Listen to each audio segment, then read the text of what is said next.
नमस्कार दोस्तों, TNC bullet series में आपका हार्दिक स्वागत और अभिनंदन है। दोस्तों, जैसा कि आपको पता है कि रोज सुबह 7 बजे हम टीएनसी बुलेट सीरीज के माध्यम से एक इम्पोर्टेंट क्लास जो है वो आपके सामने लेके आते हैं। उस क्लास से रिलेटेड जो भी डाउट्स हो उन सबको हम क्लियर करते हैं। साथ के साथ उस टॉपिक को हम इस तरीके से स्टडी करते हैं कि इन फ्यूचर में उस टॉपिक से कहीं से कैसा भी क्वेश्चन आ जाए हम उसको जो है वो कंप्लीट करके आएंगे।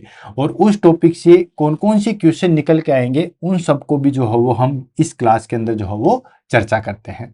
आज हमारे पास में क्लास नंबर जो है वो हो जाएगा 242, यानी कि ऑलरेडी जो है वो हमने 241 क्लासेज जो है वो कंप्लीट कर लिए। 241 इंपॉर्टेंट टॉपिक जो है वो अब तक हमने जो है वो पढ़ लिए हैं। 241 ऑलरेडी जो है वो हमारे पास में डेज इस साल के जो है वो जा चुके हैं।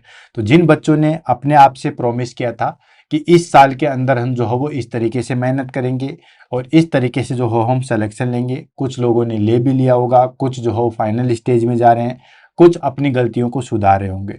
तो दोस्तों, इसीलिए मैं जो है वो क्लास नंबर बताता हूँ कि ये जो हमारे पास में 2025 आया है उसके 365 दिन में से जो है वो ऑलरेडी 241 डेज तो जा चुके हैं। आज हमारे पास में 242 जो है वो डेज है। तो आगे हम बाकी दिनों को किस तरीके से काम में लेते हैं उसको हम देखते हैं और अच्छे तरीके से जो है वो हम स्टडी करेंगे। 1 जनवरी 2025 से ही हमने टीएनसी बुलेट सीरीज की शुरुआत की थी, 1 नंबर से शुरू की थी और आज हमारे पास में 242 नंबर की जो है वो क्लास होने जा रही है। और आज की क्लास है दोस्तों सैम्पलिंग। अब हम आ जाते हैं हमारे पास में क्लास के ऊपर। क्लास जो है वो दोस्तों रहेगी हमारे पास में रिसर्च का एक अहम इम्पोर्टेंट टॉपिक, क्योंकि बहुत सारे बच्चे कहते थे कि सर रिसर्च के जो है वो कुछ पार्ट करवा दीजिए। जैसे जैसे मुझे टाइम मिलता है मैं रिसर्च के पार्ट करवाता हूँ। जैसे कुछ दिन पहले मैंने आपको जो है वो हाइपोथेसिस करवाया था, ठीक है। ऐसे हमारे पास में टाइम ले आएगा तो हम जो है वो पायलट स्टडी, इंटरवेंशन, इन सब के बारे में भी करेंगे। सबके बारे में 1 बाय 1 करके जो है वो चर्चा करेंगे। आज का हमारे पास में टॉपिक है दोस्तों सैम्पलिंग। तो जो बच्चे बीएससी हैं, जीएनएम हैं, तो उनके लिए जो है वो सैम्पलिंग पढ़ना बहुत ज़रूरी है। खास तौर से अगर आप प्री पीजी की तैयारी कर रहे हो, एमएससी नर्सिंग या पीएचडी की तैयारी कर रहे हो, तो आपके लिए जो है वो मस्ट है। हाँ, जिन्होंने एमएससी नर्सिंग कर रखा है उनके लिए इतना इंपॉर्टेंट नहीं रहेगा, क्योंकि उन्होंने तो एमएससी के अंदर बहुत अच्छे तरीके से सैम्पलिंग वगैरह, रिसर्च वगैरह जो है वो पढ़ रखी होगी, ठीक है। सैम्पलिंग से जो है वो हर बार एग्जाम में क्वेश्चन आते आते हैं, एक आधा क्वेश्चन जरूर फंसता है। और मैं कहता हूं कि अगर मान लीजिए एक क्वेश्चन भी फंसता है तो भीड़ से आपको अलग करने के लिए एक क्वेश्चन भी जो है वो अपने आप में बड़ी अहमियत रखता है, ठीक है। उस एक क्वेश्चन से आप लाखों की भीड़ को जो है वो सेपरेट कर सकते हो। तो उस टॉपिक को हम पढ़ते हैं। और अगर आप नोट सेट की तैयारी नहीं भी करोगे, एंट्रेंस की एग्जाम की तैयारी करोगे, तो उसमें 100% जो है वो इसमें से क्वेश्चन पूछे जाते हैं। तो 1 बाय 1 करके लेते हैं, देन उसके बाद जो है वो आगे बढ़ते हैं। तो सबसे पहले हम बात करते रहते हैं दोस्तों सैम्पलिंग के इंट्रोडक्शन से लेंगे, देन उसके बाद जो है वो आगे बढ़ेंगे।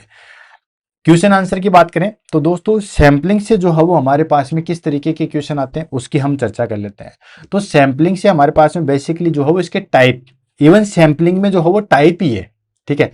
यानी कि 90% जो पोर्शन है ना वो हमारे पास में सैम्पलिंग के टाइप ही हैं। तो सैम्पलिंग पहले हम पढ़ेंगे, सैम्पलिंग क्या होता है, इंट्रोडक्शन पढ़ेंगे। देन उसके बाद जो है वो इसके पर्पज क्या है, सैम्पलिंग के क्या पर्पज होते हैं, क्यों हम सैम्पलिंग करते हैं। देन उसके बाद हम पढ़ेंगे उसके टाइप। तो टाइप इसके 2 कैटेगरी में डिवाइड किया गया, प्रोबेबिलिटी सैम्पलिंग और नॉन प्रोबेबिलिटी सैम्पलिंग। फिर प्रोबेबिलिटी सैम्पलिंग के बहुत सारे टाइप हैं और नॉन प्रोबेबिलिटी सैम्पलिंग के बहुत सारे टाइप हैं। इन्हीं में हमारे पास में 90% क्लास जो है वो कंज्यूम हो जाएगी।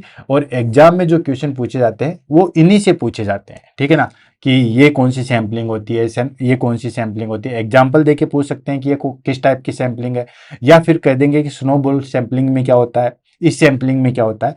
तो 1 बाय 1 करके जो है वो पढ़ते हैं। अब ये सैम्पलिंग बार बार जो है वो होता क्या है, क्यों करते हैं, इसका मैं आपको एक छोटा सा जो है वो एग्जाम्पल देता हूं ताकि आपको सारी चीजें जो है वो क्लियर हो जाएगी। दोस्तों सैम्पलिंग हम करते हैं, ठीक है। सैम्पलिंग करने का जो है वो हमारे पास में पर्पज होता है, वो बेसिकली पर्पज होता है कि कोई भी चीज की किसी भी चीज को जो है वो हमें इंफॉर्मेशन गैदर करनी है, उसके लिए हम पूरी चीज को न लेके वहां से कुछ सैंपल उठाते हैं और फिर वो सैंपल क्या करते हैं, उस पूरी चीज की इंफॉर्मेशन दे देते हैं, उसको हम कहते हैं सैंपलिंग। जैसे फॉर एग्जांपल आप जो है वो घर में चावल बना रहे हो, ठीक है, अब घर में कोई भी बना रहा मान लो, अब चावल उबले हैं या नहीं उबले हैं, तो आप उसमें से एक दो चावल उठा के देखते हो और उनको मैश करके देखते हो, राइट, ठीक है, और फिर जो है वो आप छोड़ देते हो। अब मान लो आपको एक दो आपने चावल उठाए, फिर बीच में से चावल उठाए, एक दो को मैश किया, देखते पक गए तो आप गैस को बंद कर देते हो। हर चावल को मैश करके तो नहीं देखते हो, ठीक है, अगर हर चावल को मैश करके देखोगे तो फिर खाओगे क्या, ठीक, मतलब उसमें से आपने सैंपल उठाए और उसी में से उनकी इंफॉर्मेशन देख ली कि ये बाकी जो है वो चावल पके हैं या नहीं पके। उस दो चार सैंपल से हमने आइडेंटिफाई कर लिया है कि बाकी सैंपल पके हैं या नहीं पके हैं, ये आपने इंफॉर्मेशन जो है वो गेन कर ली, वही दोस्तों सैंपलिंग है। जैसे फॉर एक और एग्जांपल देता हूं, जो बढ़िया होता है, ठीक है ना, या कहीं पे भी किसी किसान जो हो अपनी फसल लेके जाता है, देन उसमें से वो क्या करता है कि थोड़ा सा सैंपल लेता है, ठीक है ना, जैसे गेहूं के एक मुट्ठी भर सैंपल लिए और उसको चेक किया। अब हर सारे सारे को मुट्ठी में चेक करेगा तो 10-15 बोरी है उनको नहीं चेक कर पाएगा, ठीक है, लेकिन वो एक मुट्ठी भर से पता लग जाएगा कि गेहूं जो हो वो किस तरीके से है, तो वो होता है सैंपलिंग। तो ऐसे ही हम आइडेंटिफाई करेंगे, ठीक है, कि कोरोना के बाद लोगों को कितना स्ट्रेस हुआ, तो सबको तो आप नहीं लोगे ना, ठीक है, कुछ कुछ जो कोरोना पेशेंट है उनके पास उनको ले लोगे, उनकी स्टडी कर लोगे। या फिर एक और एग्जांपल देते हैं, जैसे हमें पता लगाना है कि 10th तक की लड़कियों में कितने परसेंट लड़कियों में एनीमिया होता है, या एनीमिया जो है वो कितने परसेंट लोगों में होता है, तो आप कुछ कुछ लड़कियों को जो है वो चेक करोगे। ऐसे आपको एक एग्जांपल देते हैं, घर पे कोई या फिर स्कूल के अंदर कोई टीम आई है, ठीक है ना, कि किसी का जो है वो टीम आई है, ठीक है, कलेक्टर की कोई टीम आई है ये देखने के लिए कि बच्चों के अंदर पढ़ाई होती है या नहीं होती है, तो वो गई कलेक्टर की टीम और उसने दो चार बच्चों से जो है वो क्वेश्चन पूछा, उससे ही पता लग गया कि यहाँ पे जो है वो स्टडी किस प्रकार से होती है। हर बच्चे को पूछेंगे तो दोस्तों फिर तो खत्म ही नहीं हो पाएगा। तो पूरी टारगेट पॉपुलेशन में से जो है उस पूरी टारगेट पॉपुलेशन की स्टडी, उसकी विशेषताएं पता लगाने के लिए हम कुछ लोगों को लेते हैं और उस कुछ लोगों से जो है वो हम उस पूरी टारगेट पॉपुलेशन का पता लगा लेते हैं।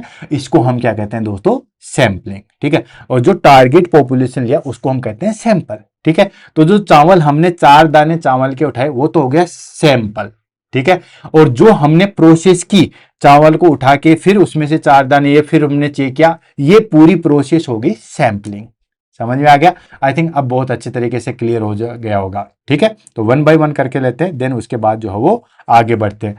सबसे पहले हम बात कर लेते हैं दोस्तों डेफिनेशन। डेफिनेशन में आ जाएगा हमारे पास में कि sampling is the process of selecting A subset, means sample. Sampling is the process of selecting A samples from a larger group that is called population in such a way that selected group represent the entire population। जो चीज मैं कहना चाह रहा हूं वही कह रहा है कि सैंपलिंग क्या है, सैंपलिंग जो है वो एक प्रोसेस है। क्या प्रोसेस है? Select a sample, sample select करने की एक प्रोसेस है। क्या है? सैंपलिंग जो है वो एक सैंपल कलेक्ट करने की जो है वो प्रोसेस है। और ये सैंपल हम कहां से कलेक्ट करते हैं दोस्तों? Larger group that is called population से। पॉपुलेशन से सैंपल कलेक्ट करने की जो प्रोसेस है उसको हम सैंपलिंग कहते हैं। और वो हम उम्मीद लगाते हैं कि ये जो हमने सैंपल कलेक्ट किया है वो उस पूरी पॉपुलेशन की जो है वो इंफॉर्मेशन दे देगा, ठीक है। जो 4 दाने चावल के हमने लिए थे वो पूरे चावल की इंफॉर्मेशन दे देंगे कि चावल पके हैं या नहीं पके, ठीक है। तो यही है कि सैंपलिंग जो है वो हमारे पास में एक प्रोसेस है सैंपल सेलेक्ट करने की। कहां से? पॉपुलेशन से सैंपल कलेक्ट करने की, जो कि उस पूरी पॉपुलेशन का जो है वो रिप्रेजेंट करते हैं, पूरी एंटायर पॉपुलेशन को जो है वो रिप्रेजेंट करते हैं। And it is use when studying the whole population. Census is impractical, time consuming and expensive. ठीक है। ये जो हम क्यों करते हैं, क्योंकि ये जो हमारे पास में पूरी पॉपुलेशन को हम प्रैक्टिकली पॉसिबल भी नहीं है, ये टाइम कंज्यूमर भी है और एक्सपेंसिव भी है। अगर पूरी चीज की इंफॉर्मेशन सबका हम डाटा कलेक्ट करेंगे तो ये पॉसिबल नहीं होता है, ठीक है। जैसे हमें स्टडी करना है कि जैसे अभी हम कह सकते हैं कि अभी हम स्टडी कर रहे हैं कि कितने लोग जो है वो हमारे पास में या कौन से एज ग्रुप वाले जो है वो सबसे ज्यादा दारू पीते हैं, ठीक है। तो उसमें से हम सैंपल कलेक्ट करते हैं, फिर उनकी जो है वो इंफॉर्मेशन कलेक्ट करते हैं, ठीक है। तो ये हो गया हमारे पास में सैंपलिंग। अब आ जाता हमारे पास में की टर्म्स। की टर्म्स को ध्यान से समझो, देन उसके बाद जो है वो हम आगे बढ़ते हैं।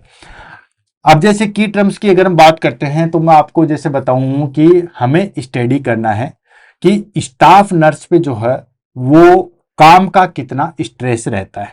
समझ में आ गया? पहले मेरी पूरी बात सुन लो, फिर हम इसको आगे बढ़ते हैं पूरी चीज को। मुझे पता लगा, जैसे मेरे को स्टडी करनी है कि पूरी इंडिया के अंदर जो स्टाफ नर्सेज हैं उसके अंदर स्ट्रेस कितना है, ठीक है, उसको मुझे पता लगाना है। या मान के चलो कि राजस्थान के अंदर, ठीक है, कहीं कुछ भी मान लो, चलो पूरी इंडिया को ही मान लो, ठीक है, पूरी इंडिया के अंदर मुझे स्टाफ नर्स पे कितना प्रेशर है, उसको स्ट्रेस लेवल को मुझे जानना है, ठीक है। तो सबसे पहले आ गया हमारे पास में पॉपुलेशन। जो चीज मैंने बताई उसको ध्यान में रखना, जो मैंने आपको बताई कि हम रिसर्च क्या करेंगे कि जितने भी हमारे इंडिया के अंदर स्टाफ नर्सेज हैं, नर्सिंग ऑफिसर जो हो गया, ठीक है, उन पे स्ट्रेस लेवल कितना है उसको हम चेक करेंगे। तो पॉपुलेशन, पॉपुलेशन हो गया मतलब यूनिवर्सल, मतलब इंडिया के अंदर जितने भी नर्सिंग ऑफिसर है ना, वो सारे के सारे जो है वो हमारे पास में पॉपुलेशन कहलाएगी, ठीक है। Entire group of individual events objects having a common characteristic that is called जैसे all nursing student in India. जैसे ये तो यहाँ पे स्टूडेंट ले रहा, मैंने लिया है ऑल नर्सेज, ठीक है। तो जो ऑल नर्सेज हैं वो हमारे पास में टोटल जो है वो पॉपुलेशन होगी। अब मुझे स्टडी करनी है स्ट्रेस का, तो मैं हर नर्स के पास में जाके करूंगा तो दोस्तों मुझे कम से कम 7 जन्म लेने पड़ेंगे, ठीक है। उनसे जाके इंटरेक्शन करूंगा, फिर मान लो मेरे पास में कोई भी है, ठीक है, कि इंटरव्यू में लूंगा या सर्वे करवाऊंगा या क्वेश्चनरी करवाऊंगा या चेकलिस्ट करूंगा कि हाँ कितने घंटे काम करते हो, क्या है आपकी इससे लाइफ अफेक्ट होती है। मेरे पास में जो भी टूल्स है अगर मैं उसके माध्यम से करूंगा तो मुझे इस जन्म में तो ये चीज पॉसिबल नहीं है, ठीक है। तो फिर कैसे क्या करेंगे, फिर हम क्या करेंगे दोस्तों, सैंपल कलेक्ट करेंगे, ठीक है। अब सैंपल कैसे कलेक्ट करेंगे, a subset of population selected for study. अब मैं क्या करूंगा कि मैं हर जगह से, जैसे पूरे ऑल इंडिया के अंदर जितने भी हमारे पास में स्टेट हैं, ठीक है, अब मैं कहूंगा कि हर स्टेट से जो हो मैं 10-10 बंदे कलेक्ट करूंगा। क्या करूंगा, हर स्टेट से मैं 10-10 बंदे कलेक्ट करूंगा, वो मेरी क्या होगी दोस्तों, सैंपल हो गया, ठीक है। यानी कि a subset of population selected study example 200 nursing student from the Rajasthan. जैसे राजस्थान से इन्होंने कहा है कि 200 बच्चे लेंगे, ठीक है। ऐसे ही मैं कहूंगा चलो मैं 200 नहीं ले रहा हूं, मैं हर जो है स्टेट से जो है हमारे पास में, वहां से मैं जो है वो 20 कैंडिडेट लूंगा, ठीक है। हर से, राजस्थान से 20, एमपी से 20, यूपी से 20, बिहार से, झारखंड से, ठीक है, उत्तराखंड से, इन सब से 20-20 जो हो मैं कैंडिडेट लूंगा। ये मेरे सैंपल हो गए। नेक्स्ट आता हमारे पास में सैंपल फ्रेम, ठीक है, या सैंपलिंग फ्रेम। सैंपलिंग फ्रेम होता है कौन से मेथड्स के द्वारा लेते हैं, ठीक है। एक complete list of population from which of the sample is drown, यानी कि आप सैंपल किस तरीके से कलेक्ट करोगे, ठीक है, वो हो गया सैंपलिंग फ्रेम। जैसे इसने कहा स्टूडेंट एनरोलमेंट रजिस्टर, जिन जिन बच्चों ने एनरोलमेंट करवा चुके हैं उनसे। तो मैं भी कहूंगा कि जो बच्चे कम से कम 200 बेड के हॉस्पिटल में काम कर रहे हैं उनको ही मैं लूंगा, ठीक है, क्योंकि छोटे में तो फिर 2 बेड का 5 बेड का हॉस्पिटल है, उसमें तो क्या ही स्ट्रेस रहेगा। तो सैंपलिंग फ्रेम हो गया मतलब किस मेथड से, ठीक है, अभी आएगा बहुत सारे जो मेथड्स आते हैं, वो हो गया हमारे पास में सैंपलिंग फ्रेम। अब बात आती है सैंपलिंग यूनिट। सैंपलिंग यूनिट आ गया हमारे पास में ए एलिमेंट और a group of element considered for selection, ठीक है। जैसे 1 स्टूडेंट 1 हॉस्पिटल, जैसे मैंने हर जो है वो हर स्टेट की अगर हम बात करूं, ठीक है, तो हर स्टेट से मैंने जो है वो 20-20 सेलेक्ट किए, ठीक है। अब मैं जो है वो ये कह रहा हूं कि अब मैं जो है वो 20-20 कैंडिडेट में कलेक्ट करूंगा, ठीक है। अब वो कैंडिडेट जो हमें हर 200 बेड के एक एक बड़े बड़े जितने भी बड़े बड़े हॉस्पिटल से वहां से एक एक बंदा मैं लूंगा, ठीक है। शुरू के 20 बंदे मैं ले लूंगा, जितने भी किसी जैसे राजस्थान के अंदर टॉप 20 हॉस्पिटल है वहां से मैं 20 बंदे कलेक्ट करूंगा। ऐसे यूपी के अंदर जो 20 हॉस्पिटल है वहां से मैं टॉप 20 जो है वो सेलेक्ट कर लूंगा, ठीक है। तो ये हो गया हमारे पास में सैंपलिंग यूनिट। उसके बाद आता है सैंपल साइज। सैंपल साइज आता है number of elements included the sample, यानी कि जो हम सैंपल लेंगे वो जो नंबर्स हैं, जैसे मैंने हर जगह से कितने लिए 20-20, ठीक है। तो टोटल हमारे पास में जैसे स्टेट हो गए 34-35 जितने भी हैं, ठीक है, वहां से मैंने 20-20 कलेक्ट किए, तो वो हो गया हमारे पास में सैंपल साइज, ठीक है। नेक्स्ट आ जाता है रिप्रेजेंटेटिवनेस। रिप्रेजेंटेटिवनेस का मतलब होता है कि जो हमने सैंपल कलेक्ट किए हैं वो पूरी जो पॉपुलेशन है उसका रिफ्लेक्ट करेंगे या उसको जो है वो डिनोट करेंगे। जो भी हमने सैंपल कलेक्ट किए हैं वो फिर पूरी पॉपुलेशन को जो है वो डिनोट करेंगे। तो ये हमारे पास में कुछ चीजें हैं, ठीक है। जैसे ये मैंने आपको पूरा बता दिया है। अब जैसे मैं इसको थोड़ा सा और कंसाइज करता हूं, ये तो मैंने लार्ज स्केल पे बता दिया, कंसाइज कर लेते हैं। जैसे मुझे स्टडी करना है, ठीक है। जैसे मैं जो है वो राजस्थान से हूं, ठीक है। अब राजस्थान से होने के बाद मुझे स्टडी करना है कि जो 10th क्लास की लड़कियां हैं उनके अंदर कितनी लड़कियों के अंदर जो है वो एनीमिया है, राइट। अब कितनी लड़कियों के अंदर एनीमिया है तो मैं हर लड़की से जाके तो नहीं पूछ सकता, ठीक है। तो मैं क्या करूंगा कि मैं रिप्रेजेंट कर रहा हूं हमारे पास में कि मैं राजस्थान के अंदर हो गए तो राजस्थान के अंदर जितनी भी लड़कियां हैं, ठीक है। जैसे मान लो 5 लाख लड़कियां हैं जो इस बार 10th की एग्जाम में बैठेगी, ठीक है। अब 5 लाख की स्टडी तो नहीं कर सकते, फिर मैं क्या करूंगा कि मैं हर डिस्ट्रिक्ट से जो है वो वहां पे हमारे पास में 10-10 लड़कियां लेंगे, ठीक है। तो हर डिस्ट्रिक्ट से लेंगे या हर गवर्नमेंट हॉस्पिटल जो हॉस्पिटल का नाम आ रहा है, हर गवर्नमेंट स्कूल से जो है मैं 5-5 लड़कियां सेलेक्ट करूंगा और फिर उनकी जो है वो स्टडी करेंगे। वो आ जाएगा हमारे पास में दोस्तों सैंपल, सैंपलिंग फ्रेम और पॉपुलेशन। आई थिंक सारी चीज जो है वो आप समझ गए होंगे, ठीक है। तो ये कुछ की टर्म्स है जो हमारे पास में काम आएंगे। अब आता है पर्पज ऑफ सैंपलिंग। सैंपलिंग का क्या पर्पज है, क्यों हम कर रहे हैं? तो दोस्तों बहुत सारे पर्पज है। एक तो क्या होता है कि ये हमारे पास में जितनी भी टोटल पॉपुलेशन है उसकी इंफॉर्मेशन देते हैं, ठीक है। जैसे मैं आपको बताऊं कि मुझे बिहार के अंदर स्टडी करनी है या पटना के अंदर ही स्टडी करनी है, ठीक है। अब पटना के अंदर स्टडी करनी है तो पटना के अंदर किसी भी एज ग्रुप में मैं स्टडी कर रहा हूं, ठीक है। तो वो जो हम सैंपल लेते हैं तो वो पूरी इंफॉर्मेशन जो है वो देते हैं, पूरी पॉपुलेशन की जो है वो इंफॉर्मेशन रखते हैं, ठीक है। दूसरी चीज, ये कॉस्ट कम करते हैं, टाइम कम करते हैं, एफर्ट कम करते हैं। एक तो मैं 5 लाख स्टूडेंटों के पास में इंटरव्यू लूंगा और एक में सिर्फ 50 स्टूडेंट्स के पास में जाके इंटरव्यू लूंगा। तो ये जो है हमारे पास में कॉस्ट को, टाइम को, एफर्ट्स को जो है वो रिड्यूस कर देते हैं। देन एक्यूरेसी सही आती है। इतने लोगों का सैंपल लेना, इतने लोगों को इकट्ठा करना ये हमारे लिए पॉसिबल नहीं है, तो एक्यूरेसी नहीं आती है। सैंपल के द्वारा हम जो है वो एक्यूरेसी अचीव कर सकते हैं। एंड फिजिबिलिटी, आराम से हम उन तक पहुंच सकते हैं, ठीक है। तो ये सारी चीजें हो गई हमारे पास में पर्पज ऑफ सैंपलिंग।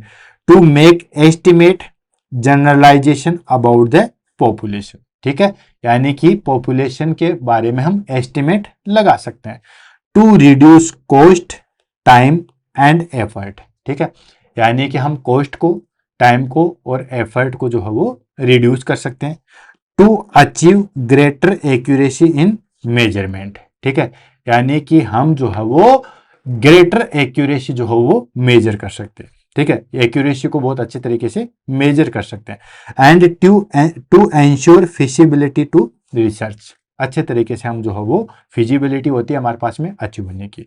तो ये हमारे पास में कुछ पर्पज हैं सैंपलिंग के। अब आ जाता है हमारे पास में characteristics of good sample. Good sample के क्या क्या कैरेक्टरिस्टिक्स हो सकते हैं? तो ऑफ कोर्स आपको पता ही है क्या कैरेक्टरिस्टिक्स हो सकते हैं। गुड कैरेक्टरिस्टिक्स जो है वो हो सकते हैं कि पहला तो कि वो जो हम सैंपल ले रहे हैं वो पॉपुलेशन को रिप्रेजेंट करने वाला होना चाहिए, ठीक है। यानी कि रिप्रेजेंटेटिव ऑफ द पॉपुलेशन। एक अच्छा सैंपल वही होता है, मान लो हमने चावल लिए, नीचे वाला ले लिया तो फिर वो तो पूरी इंफॉर्मेशन नहीं दे चुका ना। तो अच्छा जो है वो सैंपल तभी माना जाएगा जो पूरी इंफॉर्मेशन, पूरी पॉपुलेशन की जो है वो रिप्रेजेंट करेगा। नेक्स्ट आता है हमारे पास में एडिक्वेट साइज। ठीक है, सैंपल न तो बहुत कम होना चाहिए और न बहुत जो है वो ज्यादा होना चाहिए। Not too small, not unnecessary large. ठीक है, सैंपल साइज जो है वो बिल्कुल एक्यूरेट होनी चाहिए, बहुत कम भी नहीं होना चाहिए कि इससे हमारे पास में बायस आ जाए, पूरी इंफॉर्मेशन ना मिल पाए, या फिर बहुत ज्यादा जो है वो लार्ज भी नहीं होना चाहिए। नेक्स्ट आता है हमारे पास में प्रैक्टिकल एंड इकोनॉमिकल। ठीक है, प्रैक्टिकल और इकोनॉमिकल मतलब वो जो हम कर रहे हैं अच्छे तरीके से उनके साथ उनके ऊपर पहुंच हमारे पास में होनी चाहिए, इकोनॉमिकली होनी चाहिए।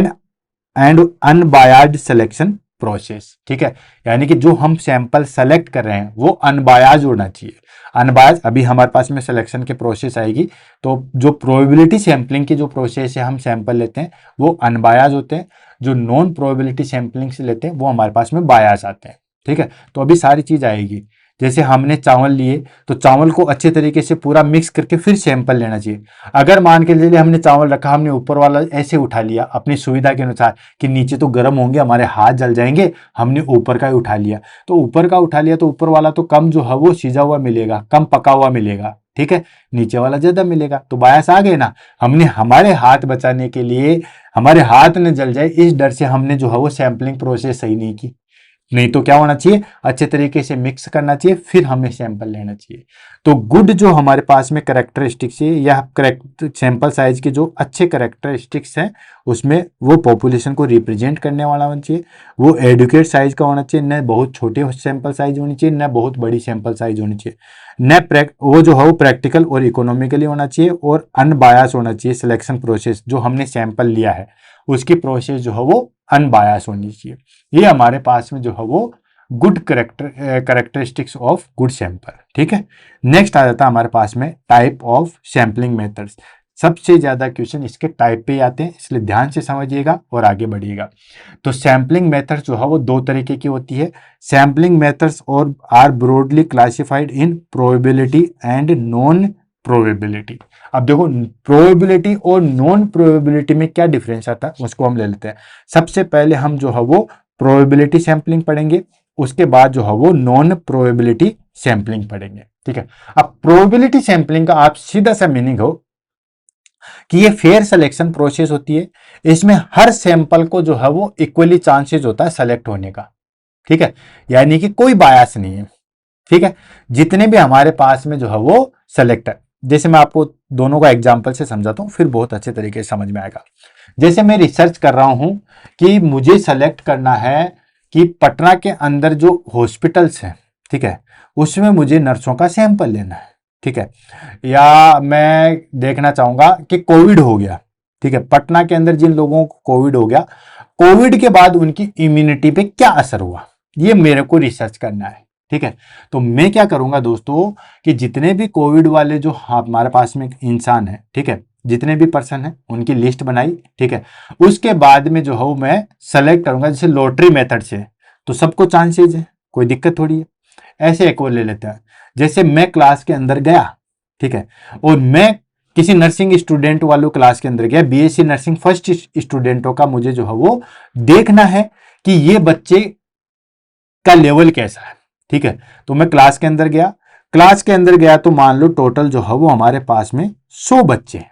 ठीक है, तो मैं क्या कहूंगा कि चलो ठीक है, मुझे तो जो है वो 10 बच्चे चाहिए, तो हर 10वें रोल नंबर वाला बच्चा खड़ा हो जाए, तो 10 रोल नंबर वाला खड़ा हो जाएगा, 20 रोल नंबर वाला खड़ा हो जाएगा, या 30 वाला खड़ा हो जाएगा, फिर 40 वाला खड़ा हो जाएगा। इस तरीके से जो है वो मेरे पास में 10 बच्चे आ गए, राइट, और मैं जो है वो इनसे क्वेश्चन आंसर कर लूंगा, तो मैंने सबको इक्वल चांस दिया, कोई बायस नहीं है। ठीक है, देन अगर मान ली ऐसा ना करूं तो मैं कर दूं, ठीक है ना, कि 9वां 19वां या 29वां ऐसा बच्चा खड़ा हो जाए। ठीक है, ऐसा भी हो सकता है। या फिर मैं क्या करूंगा कि चलो हर अल्टरनेट में से ले लिया मैंने, ठीक है, यानी कि सब ओड नंबर वाले बच्चे खड़े हो जाओ, तो 50 बच्चे आ गए इवन वाले। उस 50 बच्चों में से मैं कहूंगा, ठीक है, कि 5 नंबर वाला रहो, 10 नंबर वाला, 15 नंबर वाला, 20 नंबर वाला, इस तरीके से जो है वो खड़ा रहे। ठीक है, या फिर जैसे मान लो मैंने 100 बच्चे की क्लास थी, मैं कहूंगा कि हर ओड नंबर वाला जो है वो खड़ा जाए, इवन वाला बैठ जाए, तो हो गए बीच में से, सबका इक्वल चांस आ गया। फिर मैंने उनको साइड में लिया, फिर मैं हर पांचवां बच्चा इकट्ठा कर लूंगा, एक दो, मैं कहूंगा आप सीधी लाइन बना लो, फिर वो सीधी लाइन बना लिए। फिर मैं कहूंगा पहला बच्चा इधर आ जाओ, दूसरा छोड़ दिया, तीसरा छोड़ दिया, चौथा छोड़ दिया, पांचवा इधर आ जाओ, फिर छठवां छोड़ दिया, सातवां, आठवां, नौवां, दसवां इधर आ जाओ। ठीक है, तो इक्वल चांस हुए नहीं हुए। तो ये तो हो गया हमारे पास में प्रोबेबिलिटी सैंपलिंग। नॉन प्रोबेबिलिटी में क्या करूंगा दोस्तों, नॉन प्रोबेबिलिटी में जैसे मुझे जो है वो कितने दारू पीने वाले बच्चे हैं उनका पता लगाना है। ठीक है, अब दारू पीने वाले को तो कौन बता सकता है, जो दारू पीता है। ठीक है, तो वो कहेगा सर मैं दारू नहीं पीता हूं, वो जो अपना क्लास में मुकेश है ना वो भी पीता है। ठीक है, तो मुकेश को ले आया। फिर वो कहेगा नहीं सुरेश भी पीता है, सुरेश को भी ले आया। ये होता है नॉन प्रोबेबिलिटी सैंपलिंग, मतलब हमारा बस नहीं चला। ठीक है, अब जैसे फॉर एग्जाम्पल मैं कह दूं, जैसे मेरी क्लास में बच्चे हैं, ठीक है, और मेरी क्लास में बच्चे हैं और मेरे को जो है उनमें सैंपल लेना है, मैं कह दूं भाई जो मेरे घर के आसपास है ना वो बच्चे रुक जाओ, बाकी सब चले जाओ, मेरी कन्वीनियंस के हिसाब से मैंने उनको रोक लिया, तो बायस आ गए। तो प्रोबेबिलिटी सैंपलिंग का मतलब होता है सबको इक्वल चांस होता है, वहां पे कोई हम भेदभाव नहीं करते। नॉन प्रोबेबिलिटी में क्या होता है कि किसी को भी इक्वल चांसेज नहीं मिलते। क्लियर है? तो आई थिंक जो एग्जाम्पल दिए उससे पता चल जाएगा। जैसे मैं छांट लूं, ठीक है, कि जो बच्चा मुझे भोला वाला दिखा मैंने उसको ले लिया, बाकी जो तेज वाला दिखा उसको छोड़ दिया, तो ये नॉन प्रोबेबिलिटी होगी। ठीक है, तो सबसे पहले हम प्रोबेबिलिटी सैंपलिंग ले लेते हैं, इसको हम रैंडम सैंपलिंग के नाम से भी जानते हैं। देखो, every unit in the population has equal and no chance for the being selected, यानी कि एवरी यूनिट में जो है पॉपुलेशन में जो है उसके पास इक्वल चांसेस है और वो जानता है कि हम जो है वो सेलेक्ट हो सकते हैं। ये होता है हमारे पास में प्रोबेबिलिटी सैंपलिंग।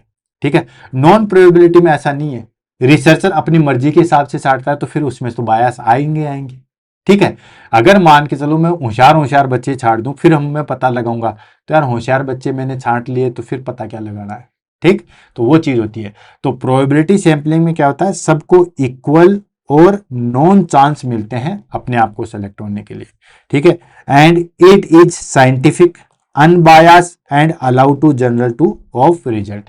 ठीक है, ये जो हमारे पास में प्रोबेबिलिटी सैंपलिंग होती है ये साइंटिफिक होती है, ठीक है, अनबायस होती है और allow to general of results होती है। ठीक है, तो ये चीज ध्यान रखना, काफी बार एग्जाम में पूछा जाता है कि कौन सी सैंपलिंग जो है वो साइंटिफिक अनबायस होती है। तो दोस्तों प्रोबेबिलिटी सैंपलिंग जो है वो हमारे पास में ये होती है। अब प्रोबेबिलिटी सैंपलिंग के कौन कौन से टाइप हैं उसको हम लेते हैं। सैंपलिंग के दो type, probability, non probability. Probability में सबको इक्वल चांस मिलता है सेलेक्ट होने के लिए, बायस इसमें नहीं आते हैं।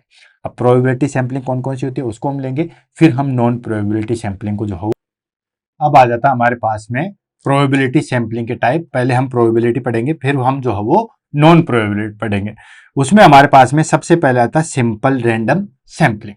सिंपल रैंडम सैंपलिंग का मतलब होता है कि सिंपली हम रैंडमली जो है वो सेलेक्ट कर लेंगे। जैसे each unit has equal chances of selection like lottery, random number tables, computer randomization. जैसे for example randomly selected 50% from the hospital register. जैसे मान लो किसी हॉस्पिटल के अंदर, कोई भी हॉस्पिटल है उसके अंदर 500 जो है वो पेशेंट एडमिट है। ठीक है, 500 पेशेंट एडमिट है और मुझे जो है वो ये फीडबैक लेना है कि इस हॉस्पिटल के अंदर जो है वो ट्रीटमेंट कैसा होता है। ठीक है, तो उस 500 पेशेंट में रैंडमली जो है मैं 50 मरीज जो है वो सेलेक्ट कर लूंगा। अब कैसे भी सेलेक्ट कर सकते हैं। ठीक है, जैसे मान लो नंबर डाल दूं मैं, ठीक है ना, 1 नंबर, 2 नंबर, 3 नंबर, 4 नंबर, या हॉस्पिटल के जो पेशेंट की रिसिप्ट तो कटी है, एमआरडी नंबर भी हुआ होगा, ठीक है, मेडिकल रिकॉर्ड डिपार्टमेंट, या हॉस्पिटल नंबर तो रहा ही होगा। ठीक है, उन सब की पर्चियां मैंने डाल दी और उसमें से मैंने 50 जो है वो कलेक्ट कर लिए, यानी कि जैसे लॉटरी मेथड से मैंने कलेक्ट कर लिए। ठीक है, या फिर जो हो मैं कोई से भी 50, ठीक है, नॉट लॉटरी मेथड्स, कोई भी नंबर से मैंने कलेक्ट कर लिए। ठीक है, और उस कलेक्ट करने में जो है वो हमारे पास में उन 500 मरीज में से मैंने 50 मरीज जो है वो इकट्ठा कर लिए और उनसे मैं फीडबैक ले रहा हूं कि इस हॉस्पिटल में ट्रीटमेंट कैसा है। तो वो हो जाएगा हमारे पास में सिंपल रैंडम सैंपलिंग, यानी कि हमने कोई भी उसके अंदर जो है वो मैथमेटिकली कैलकुलेशन नहीं किया है, 500 मरीज थे, उसमें से हम 50 कलेक्ट कर लिए, या 500 मरीज छोड़ो, मान के चलो कि उस हॉस्पिटल के अंदर 280 मरीज आज एडमिट है। उस 280 मरीज में हमने कंप्यूटराइज मेथड से, ठीक है ना, जैसे 2-4 कर्सर के ये सेलेक्ट कर लो, ये कर लो, ये कर लो, ये कर लो, ये कर लो, ऐसे करके, या 280 फाइलें रखी हुई है, उसमें से ये ले लो, ये ले लो, ये ले लो, ये ले लो, कुछ भी, हमें पेशेंटों के बारे में नहीं पता, हम फाइल खोल के भी नहीं देख रहे, हमने सिंपली जो है वो 50 मरीज इकट्ठा कर लिए, और उससे हम जो है वो अब पूछेंगे कि हॉस्पिटल में ट्रीटमेंट कैसा है। अब जो 50, भाई बाकी लोगों की इंफॉर्मेशन तो वो दे देंगे ना कि भाई हॉस्पिटल में ट्रीटमेंट अच्छा है, अगर ये 50 फीडबैक देंगे तो हम कह सकते हैं कि ये हॉस्पिटल सही है या गलत है, राइट। तो ये हो गया हमारे पास में सिंपल रैंडम सैंपलिंग, ये ए हो गया, और ये हमारे पास में टाइप है दोस्तों प्रोबेबिलिटी की।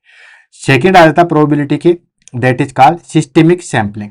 सिस्टेमिक सैंपलिंग में क्या करते हैं, हम कोई भी नंबर्स लगाते हैं, जैसे फॉर एग्जांपल, जैसे selecting every kth unit from the list after random sampling. जैसे फॉर एग्जांपल मुझे जो है वो क्लास में 100 बच्चे हैं, ठीक है, फॉर एग्जांपल मेरी क्लास, मुझे किसी क्लास के अंदर जो है वो जाना है, और मुझे ये देखना है कि यहाँ पे पढ़ाई कैसी हो रही है, टीचर पढ़ाई कैसे कर रहे हैं।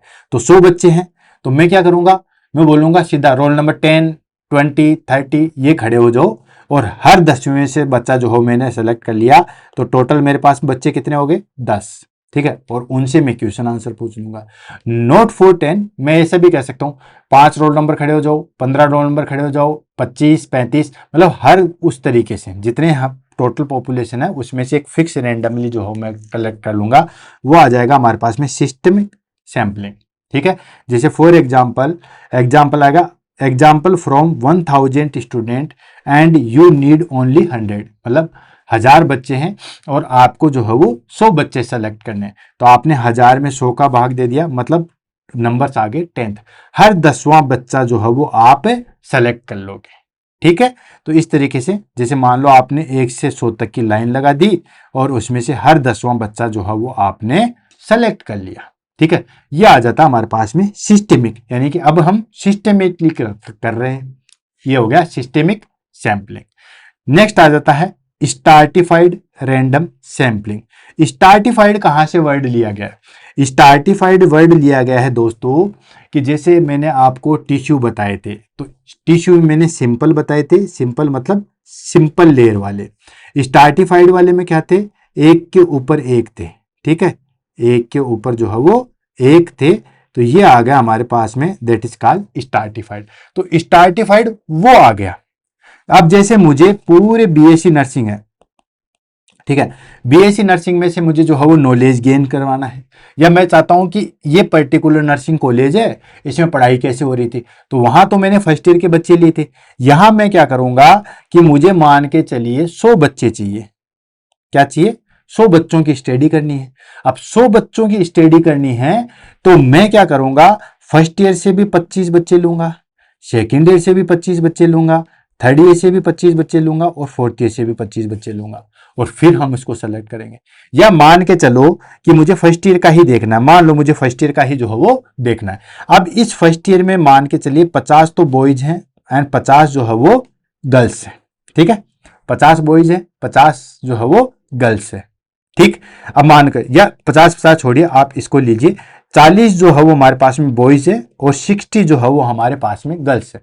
अब मैं हर 10वां कैंडिडेट लूंगा, तो हो सकता है गर्ल्स ज्यादा आ जाए, या यह भी हो सकता है कि बॉयज ज्यादा आ जाए, कुछ भी आ जाए, लेकिन मैं क्या करूंगा कि इन 40 बच्चों का अलग ग्रुप बना दूंगा, और इनका मैं अलग ग्रुप बना दूंगा। इन 60 में से मैं 6 बच्चे लूंगा, इस 40 में से मैं जो है वो 4 बच्चे लूंगा, यानी कि टोटल 10 बच्चे लूंगा, लेकिन पहले दोनों का ग्रुप अलग अलग बना के, राइट। तो ऐसे हमारे पास में जैसे first year, second year, third year, fourth year, उसके अंदर 400 बच्चे हैं, ठीक है। अब 400 बच्चे हैं, तो 400 बच्चों में सबसे पहले तो मैं कैटेगराइज कर दूंगा first year, second year, third year, fourth year, फिर उसमें से मैं सेलेक्ट करूंगा। तो ये हो गया हमारे पास में स्ट्रैटिफाइड, कॉलम्स आ गए ना, ये देखो ये कॉलम्स आ गए, तो ये हो जाता हमारे पास में स्ट्रैटिफाइड रैंडम सैंपलिंग, यानी कि पॉपुलेशन डिवाइडेड इनटू स्ट्रेटा, सब ग्रुप, पूरी पॉपुलेशन को हमने ग्रुप में दे दिया।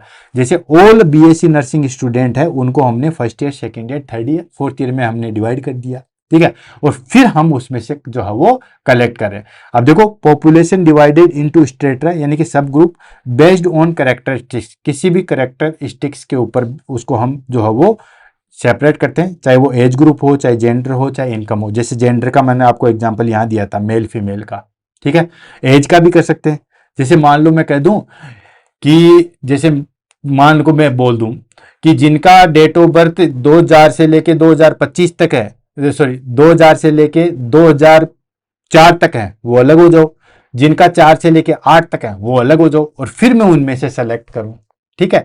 तो ये चीज हो गया हमारे पास में स्ट्रैटिफाइड रैंडम सैंपलिंग, ठीक है। तो यानी कि उनको सब ग्रुप में डिवाइड किया, देन उसके बाद आगे बढ़े, and then random sample taking from each stratum, each group से हम जो है वो सैंपल कलेक्ट करेंगे।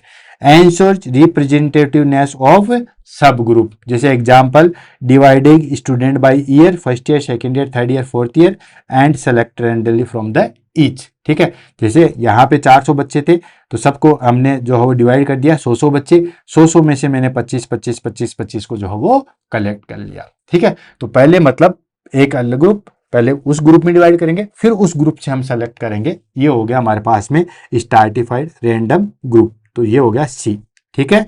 तो ये सारी चीज पढ़ रहे हैं, ये हो गया बी, पहला रैंडम, दूसरा सिस्टेमिक सैंपलिंग, तीसरा है स्ट्रैटिफाइड रैंडम सैंपलिंग। अब आ जाता हमारे पास में cluster sampling, D. Cluster sampling कैसे? क्लस्टर लिया गया है दोस्तों कि जिस तरीके से जो है वो हमारे पास में एक से बढ़कर एक चेन बनती जाती है, ठीक है, उसको हम बोलते हैं क्लस्टर, यानी कि population divided into cluster. Population को किस में डिवाइड किया गया दोस्तों? क्लस्टर के अंदर। जैसे फॉर एग्जांपल हम बात करें, जैसे विलेजेज के अंदर स्कूल, हॉस्पिटल, ऐसे क्लस्टर के अंदर जो है वो डिवाइड किया गया। And a random selection of cluster study instead of individual, ठीक है, इंस्टेड ऑफ इंडिविजुअल। जैसे कि फॉर एग्जांपल हम बात करें, उनको हम अलग अलग ग्रुप में डिवाइड करेंगे, यानी कि उनको क्लस्टर के रूप में जो है वो अलग अलग बांट लेंगे, ठीक है। जैसे हमें स्टडी करनी है कि बच्चों को टेक्नोलॉजी का नॉलेज कितना है, ठीक है, तो विलेज वालों को अलग होता है, शहरी वालों को अलग होता है, तो उनको क्लस्टर के रूप में जो है वो डिवाइड कर दिया, फिर हम उसको जो है वो लेंगे। तो ये होगा हमारे पास में क्लस्टर सैंपलिंग। ये बेसिकली जो लार्ज ग्रुप होते हैं, ठीक है, उनके लिए जो है वो काफी फायदेमंद होता है, ठीक है।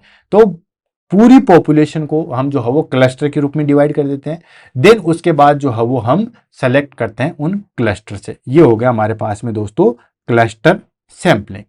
नेक्स्ट आ जाता है हमारे पास में, that is called multi stage sampling.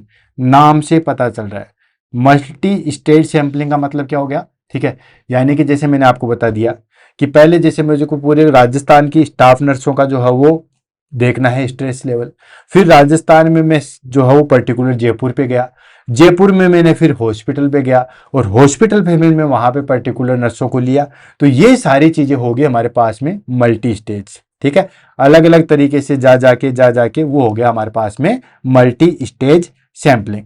Sampling done in stage, sampling जो है वो अलग अलग स्टेज में जाके एंड कंबाइंड मेथड से करते हैं। जैसे सबसे पहले मैंने स्टेट सेलेक्ट किया, फिर डिस्ट्रिक्ट सेलेक्ट किया, फिर हॉस्पिटल सेलेक्ट किया, फिर मैंने पेशेंट सेलेक्ट किए। तो ये हो जाता हमारे पास में मल्टी स्टेज सैंपलिंग। अलग अलग स्टेज करके जो हो मैंने सैंपल कलेक्ट किए हैं, ये होता है मल्टी स्टेज। और यही हम करते हैं बेसिकली, ठीक है ना, जब हमारे पास में एक्चुअली जो रिसर्च स्टडी हम करते हैं उसमें हम मल्टी स्टेज सैंपलिंग ही जो है वो करते हैं। ये था हमारे पास में दोस्तों प्रोबेबिलिटी सैंपलिंग। कौन कौन से थे? सिंपल, देन उसके बाद क्लस्टर, देन उसके बाद स्ट्रैटिफाइड, देन मल्टी लेवल, ठीक है, मल्टी लेवल, ये सारे जो है हमारे पास में थे रैंडम प्रोबेबिलिटी सैंपलिंग। अब आ जाता है non probability sampling. Non probability sampling in the sense here not every element has equal chances been selected, ठीक है, हर को जो है वो हम इक्वल चांसेस नहीं देते हैं सेलेक्ट होने के लिए, ठीक है। It is easier, quicker, cheaper but may be too bias. ये इजी रहती है, जल्दी से हो जाती है, कोई स्टेज नहीं। हमें जो जैसे मुझे स्ट्रेस लेवल चेक करना है, ठीक है ना, किसका? नर्सों का, जो मेरे को मिली उसी का मैंने चेक कर दिया, तो इसमें तो बायस तो आएंगे, ठीक है। मान लो मेरे पास में 5 नर्सिंग ऑफिसर ऐसे आ गए जो 5-5 बेड के हॉस्पिटल में काम करें, उनके ऊपर तो क्या ही स्ट्रेस रहेगा, तो मेरी रिसर्च प्रॉपर नहीं हो पाएगी क्योंकि मैंने सैंपलिंग ही सही तरीके से नहीं की। तो वो चीज़ आ गई नॉन प्रोबेबिलिटी सैंपलिंग। वो मैंने आपको एक एग्जाम्पल भी बताया था कि अगर हम चावलों को नीचे से ना उठा के यार हाथ जल जाएंगे, हमने ऊपर का उठा लिया तो बायस आएंगे। ठीक है, तो ये हो गया हमारे पास में नॉन प्रोबेबिलिटी सैंपलिंग, यानी कि not every element has equal chances being to selected. ठीक है, ये इजियर होता है, क्विकर होता है, चीपर होता है, बट ये जो है वो हमारे पास में क्या होता है, बायस होता है। इसमें कौन कौन से एग्जाम्पल आते हैं, तो पहली चीज आती है दोस्तों कन्वीनियंस सैंपलिंग। कन्वीनियंस मतलब हमें जो अच्छे तरीके से हम अप्रोच कर सकते हैं वो हम ले लेंगे। Selecting whoever is easily available, जो हमें मिल गया उसको हम सैंपल के रूप में ले लेंगे। ठीक है, जैसे example interviewing patient who come OPD in the day of study, weakened methods prone to bias. जैसे मुझे स्टडी करनी है कि मुझे देखना है कि पेशेंटों का कोई फीडबैक लेना है। ठीक है, अब मैं क्या करूंगा, गेट पे बैठ जो पेशेंट आया उसी से फीडबैक ले लूंगा। जिस दिन मैं गया जो मेरे पेशेंट टकरा गए उनसे मैं ले लूंगा, बाकी का मैंने फीडबैक लिया नहीं, तो ये तो बायस आएंगे। तो ये हो गया हमारे पास में कन्वीनियंस सैंपलिंग, यानी कि जो मुझे मिला उसी से मैंने सैंपल जो है वो कलेक्ट कर लिए। ये हो गया कन्वीनियंस सैंपलिंग। नेक्स्ट आ जाता है हमारे पास में दैट इज कॉल्ड पर्पसिव या जजमेंटल सैंपलिंग। ठीक है, पर्पसिव या judgmental sampling in the sense researcher select subject who as most useful और टिपिकल। ठीक है, यानी कि उसने जो है रिसर्चर ने जो है वो अपने पर्पस के हिसाब से जो है वो सैंपल सेलेक्ट कर लिए।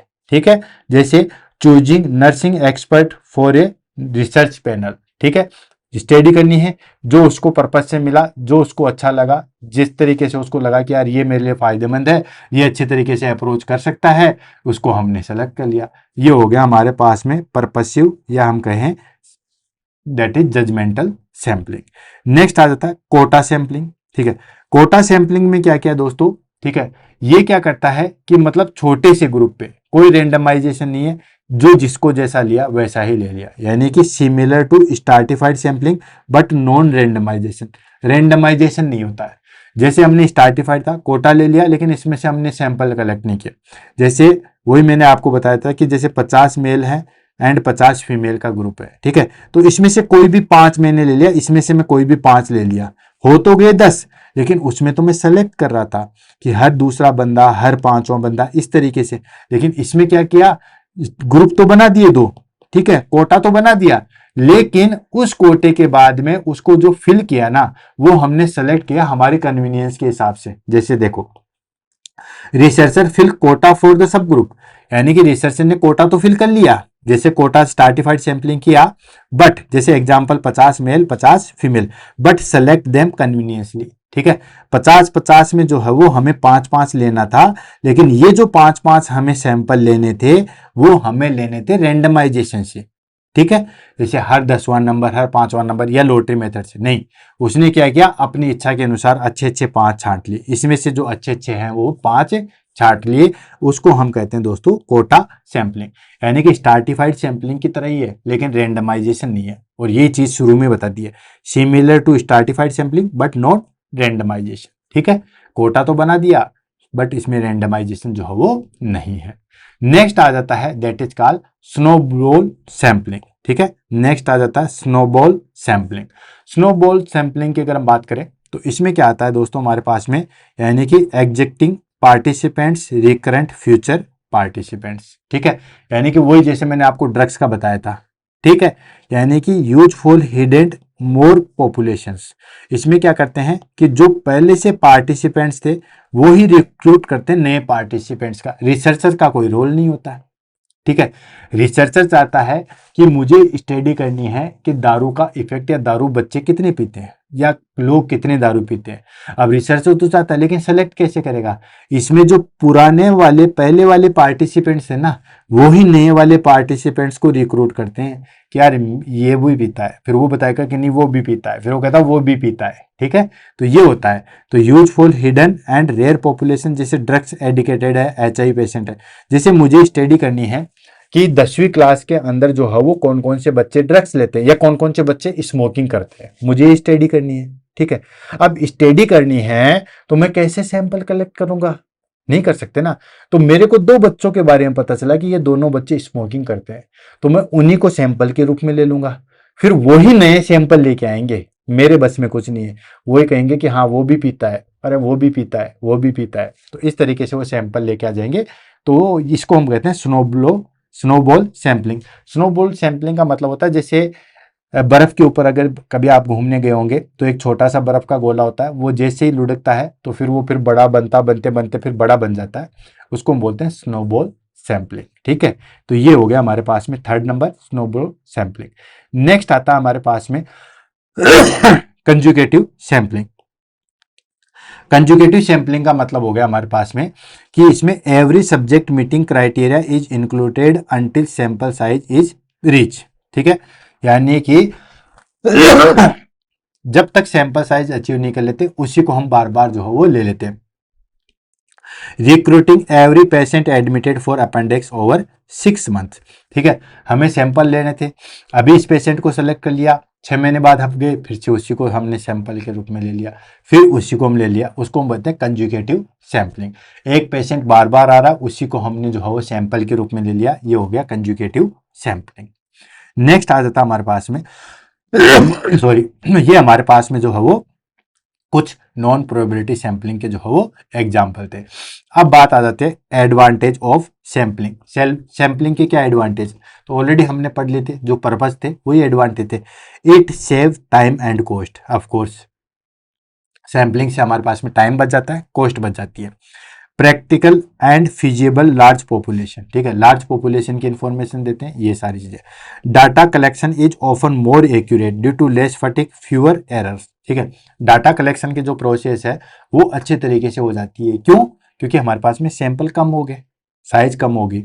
And useful when population is infinity, अगर पॉपुलेशन असंख्य है तो उसका हम कैटेगरी नहीं कर सकते, उसको हम कैसे लेंगे, तो फिर हम सैंपलिंग मेथड से हम जो है वो ले सकते हैं।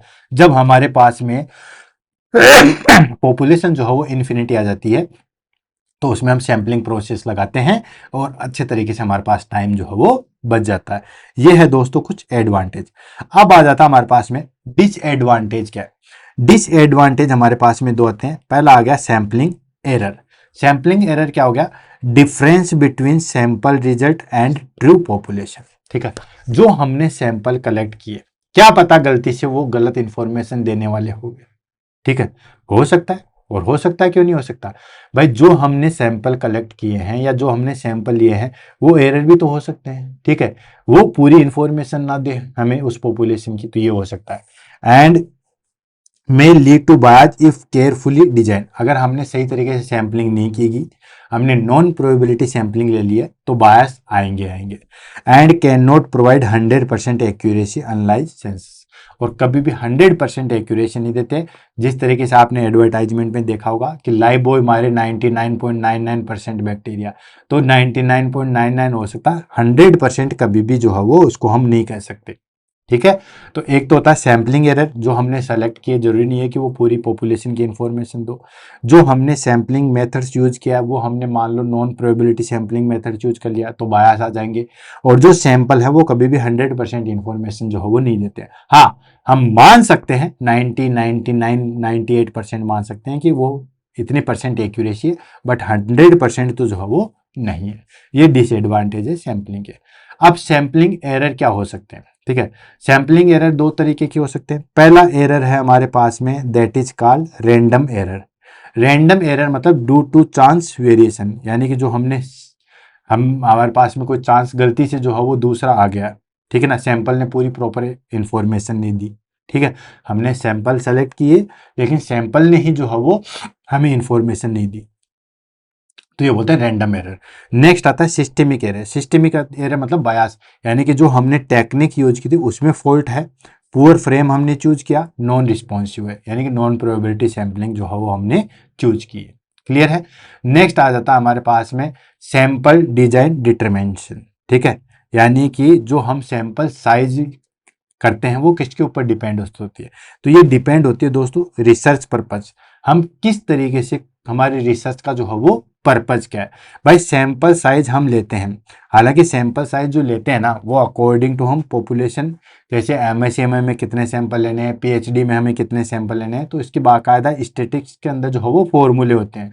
लेकिन हम सिंपल भाषा में पढ़ रहे हैं कि जो हम सैंपल साइज लेते हैं वो किसके ऊपर डिपेंड होती है, तो दोस्तों ये रिसर्च पर्पज के ऊपर डिपेंड होती है, साइज ऑफ पॉपुलेशन उसके ऊपर हमारे पास में, उसके हिसाब से हम सैंपल साइज लेते हैं, जितनी पॉपुलेशन है उसके हिसाब से। Next desired confidence level and precisions and available resource के ऊपर जो है वो डिपेंड करती है। And usually calculated with statistical formula for proportion और मीन और प्रोपोर्शन के द्वारा हम जो है वो सैंपल कलेक्ट करते हैं। ठीक है, जो मैंने आपको पहली लाइन में बता दिया, क्योंकि जब मुझे पता है जब मैं पीएचडी कर रहा हूं तो किस तरीके से हमें सैंपल जो है वो लेने होते हैं। नेक्स्ट आता है nursing research application. Nursing research application in the sense कि जो हमने सैंपल साइज कलेक्ट किए हैं, ठीक है, इन कम्युनिटी सर्वे, इम्यूनाइजेशन, जैसे इम्यूनाइजेशन कवरेज है, मैटरनल हेल्थ है, ठीक है, और वही sample size in hospital based study हमें करनी है, तो पेशेंट सेटिस्फेक्शन, नर्सिंग वर्कलोड, ये सारी स्टडी का जो है वो हम सैंपल मेथड